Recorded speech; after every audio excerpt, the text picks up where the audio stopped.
They called when I won in 1992 the Year of the Woman. I thought, that's an overstatement. We went from 2 to 6, but we tripled our numbers. But the Year of the Woman.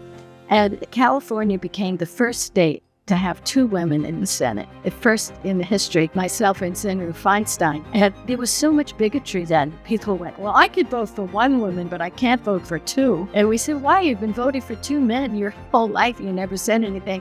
And then they go, but 2 Jewish women. And so we kind of made a joke of it, Dianne and I said, well, the country needs some chicken soup. We just used our sense of humor just to get through it. And we managed to pull it off.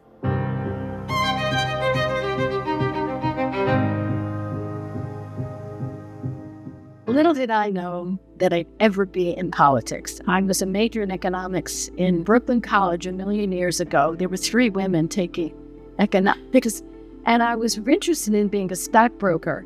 And it would interest, I think, a lot of young people today to know that women couldn't do that. And I was ready to become a stockbroker. I was in New York, and the stock exchange said, no, you can't. I said, why?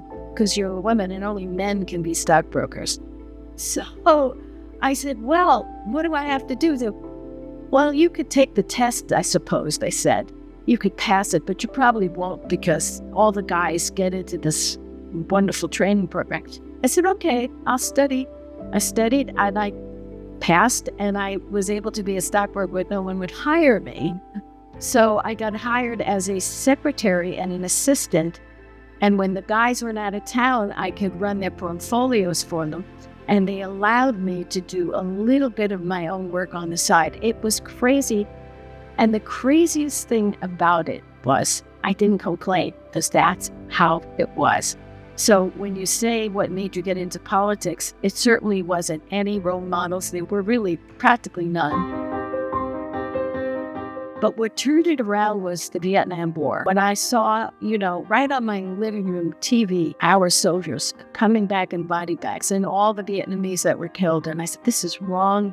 How can I help it? I started to volunteer in other people's campaigns, one thing led to the other. And eventually I ran for office.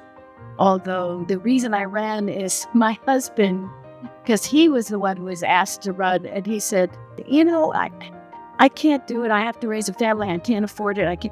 But maybe Barbara will run.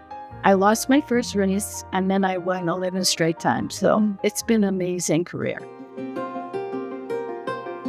In all the years I was in the Senate, got sworn in 93, I started visiting the entire state. I'm from Northern California. Before that, the East Coast.